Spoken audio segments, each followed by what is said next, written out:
Welcome back to the celebration. It's Alex Belfield talking to the stars of the cruise, and of course the big man in charge is Captain John. How are you? Very well, Alex. Very good morning. Nice to see you, and thank you for such a lovely week. I mean, we've been on the bridge, we've seen you dock, we've been watching you entertain the crowds, we've seen you shake hands. I mean, you are the master of the ship in a way. You're the man that's responsible for everything, and when you pass the corridor, people want to shake your hand. You're a PR man as much as a captain, aren't you? It's a very, very important part of the job, and I think if you don't enjoy meeting people, getting out with the guests, then it's really not the right job for you, and it's an aspect of the job I very much enjoy.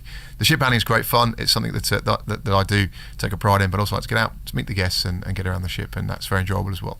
And everybody wants to meet you. There's a certain protocol, isn't there, about cruising, and you're the big man in charge, and they dream of getting on your table, and they dream of meeting you. There's some great old-fashioned values about cruising. I think there are. I think cruising has changed quite a bit, though, fairly recently. I think people do have sort of preconceived ideas before they come, particularly with Thomson cruises, where we do have a more informal style of cruising, but we keep the formal aspects of the gala night, the captain's reception as well, which I think adds a nice touch to the cruise.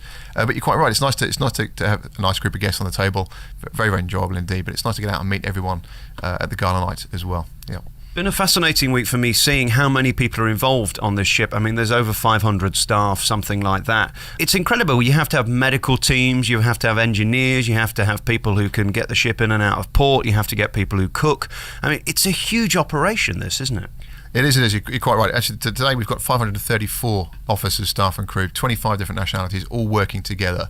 And you're quite right. A lot of it's behind the scenes. You don't see all the crew out on decks all the time, but it should appear to be a well-oiled machine. I believe it is. But it's a big team involved. Lots of officers responsible for each of their individual departments, making sure they're ticking along nicely. But I think, as you've seen, hopefully this week, Alex, it's been quite a smooth cruise indeed. Absolutely nothing going wrong at all, and the staff couldn't be more nice. That's what amazes me. I mean, they remember your name, and not just my name because I'm here doing a review. They genuinely seem to care, and they've always got a smile, which can't be easy week after week after week. No, that is an excellent point. I think if you did come back to cruise with us again in the future, you'll see that there's a lot of familiar faces, because we have the retention rate that we have with the staff is very, very high indeed. And I do believe that you can't pay people to enjoy their work. If they enjoy their work, it shows, and I think our crew really do enjoy what they do, and that's what gives the ship the rather nice atmosphere that she has. Being here for a week has been so enjoyable, coming in and out of port. When you've done this 17,000 times like you have, do you get claustrophobic? Do you just want to get off occasionally? What is it like? Not at all, actually. It's interesting. Even though, particularly the Red Sea Magic cruises, we're on the same itinerary, but we do find that it's different weather conditions, different challenges as we come in and out of each of those ports of call. It's never the same circumstances. There's always new projects and new things happening. So that element, it doesn't become repetitive. But in terms of popping ashore, absolutely, I'm a very keen diver. So every now and again I'll pop ashore in Aqaba for a little bit of diving and take some time out if I can. But yeah, popping ashore occasionally, but it's not as repetitive as you may think it would be. I couldn't do your job because I'd be the fattest captain in the world. I'd be 37 stone. You can get food on this ship 24 hours a day. Is it really necessary to have a buffet open at 3 a.m. in the morning, and who's going? You may ask that question, but I think if you pop up to Liberties and a bit of a disco up there, and then you see what happens after Liberties closes, then it's quite a popular buffet indeed. But no, you're quite right, 24 hours of food a day. I have the same problem, Alex. I have to be very, very careful, and I try and go for the vegetarian option whenever I can, and that keeps me out of the gym, for the moment at least. And of course, you have a gym, you have 3 or 4 restaurants, you've got the bar, Liberties, which is the more fun bar, and then you've got the quiet bar where you can just sit and relax. That's Hemingway's. You've got the library where you can sit quietly and read a book. You've taken care of everything on board. There's a cinema as well. It's incredible. It's in terms of modern cruise ship design, we are one of the smaller vessels really operating, but I think that in addition to the facilities we do have on board, which you've highlighted there, I think the atmosphere that we have, because of the size of the ship, the fact that the crew will get to know you during your week's cruise, they will know your name, and you're also going to meet other guests on board that you might stop and chat to and make some friends during the cruise. And I think that really only happens on this particular size of vessel, and I think that's one of the nice things about cruising on a ship that's the size of the Celebration, where we've got around about 1,200 guests, around about 530 crew, and that's a nice ratio, I believe, in that it makes it more of a personal experience. Every night there's a show from your own entertainments team. There's 7 shows across the week. They do it twice nightly. I've never seen such passion and dedication. They really want to be there, and it is their Broadway stage, isn't it? They genuinely seem to believe that this is it. How do you instill that enthusiasm in them? Because I've seen people in the West End who really don't care. That's an interesting question, and as I'm sure you're familiar with, Alex, we have many different companies working together in partnership to make the cruise happen. And our entertainment company actually is Peel Holdings, and they really are fantastic in what they provide on the entertainment side. And it's not unknown for some of our dancers to disappear off to the West End, so there is that transfer. But they are very motivated. They do work very, very hard indeed. They're working quite long contracts. But I think, again, they do enjoy their work. It shows, and the guests certainly enjoy those shows as well. There isn't really a moment of the day where you can't be doing something on the ship. I was saying to you earlier, if you wanted, you could go away exhausted, because you could find a quiz at 3 o'clock in the afternoon tea at 5, go to the cinema at 6, have dinner at 8.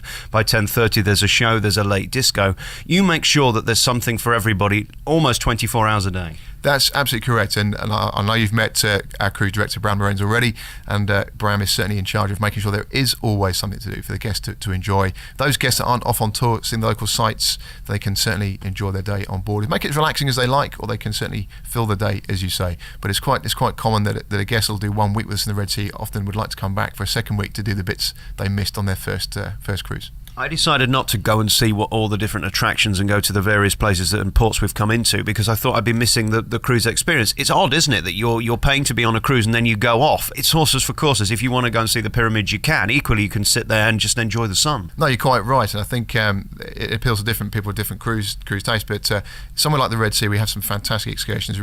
It's a great way to see the sights of the Middle East. I think if you tried to fly into the Middle East and then travel around different countries, it'd be very, very difficult indeed. But to move from country to country with your hotel and open your work curtains in the morning at a different port, I think is the right way to see the Middle East, and that's great. But you can also just relax on board, enjoy the sun. That's an entirely different holiday indeed. Compliments to Thomson. One of the things I was concerned about was how efficient it was going to be getting me from the airport to the ship. Incredible how quickly that happened. There's none of this, you go on that bus, you go on that bus. You just get on the first bus, and within literally seconds, we left and we'd arrived here at the port. Incredible. I mean, you've got to make it speedy, because if not, on top of the flight, it could become laborious, and you think, I can't be bothered, I'll just stay at one of the resorts. That's an interesting observation. I mean, certainly the infrastructure, the logistics involved with moving the guests from the airport to the ship is very, very highly organised, and it's not just the guests, it's the luggage as well. You've probably noticed that the loading operation for the luggage. So yes, it is very carefully tailored. We do have subject to delays on flights occasionally. We have to deal with that when it happens, but it's quite a polished operation. We've got it to pretty high standard, so I'm glad it was seamless for you, Alex. Yeah, it was. And then yesterday you very kindly allowed me to go on the bridge to watch you come into port, and what an operation that was. Incredible how you got this huge, great big ship into what was effectively a tiny hole, and you did it so seamlessly. I suppose that's the reason you're in the job you're in, because you don't get flustered. It's just part of the course, something that you do every day. To someone like me, though, spectacular to see how clever it was, and no automation whatsoever. Obviously, it's something we do quite often. I think you get pretty good at it, but certainly there is very limited automation in terms of handling vessels like this. We really are using the direct control for the control pitch propellers and the thrusters to manoeuvre the vessel, which you saw yesterday. But she's a very handy ship to manoeuvre, and one I particularly enjoy manoeuvring. But it wasn't quite as difficult, but as perhaps you first thought, Alex, yesterday. It's quite a reasonable size gap to put the ship into. But she's a pleasure to handle. The team are a pleasure to work with, and I hope that shows in when you observe the British team in action. But it wasn't a case of just pulling in. I mean, you'd got a ship either side and you could hit them. I mean, your job is to get in between the two, and you did it seamlessly. These aren't easy things to turn around. It's not like a car, is it, where you can just suddenly reverse and 2 seconds later you're where you should be. No, you're quite right. The difference is the inertia.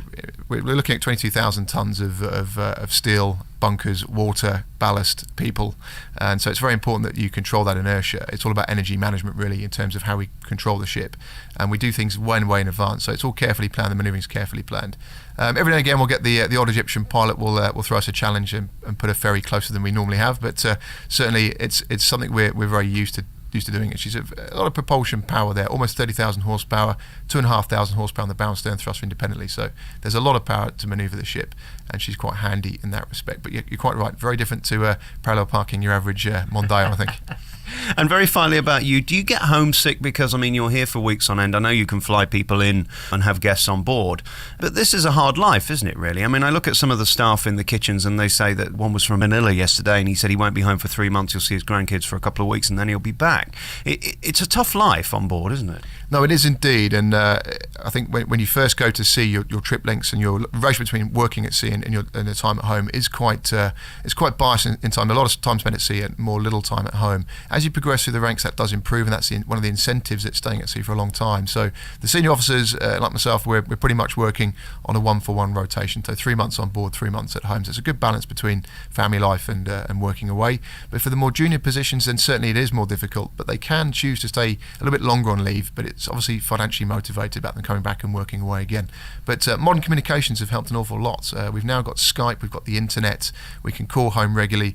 When I first went to see that, those facilities weren't available. It was a telex home, perhaps a satellite phone call at £7 a minute if you were very lucky. So things have improved a lot in that regard with keeping in touch. And as you said earlier, it's nice, very nice indeed to have their family out to visit on the ship. I think you'll see many of the crew members have got their mums and dads on board. I've got my partner on board, and my kids came out last contract as well. So that's a nice perk as well, working on the passenger fleet.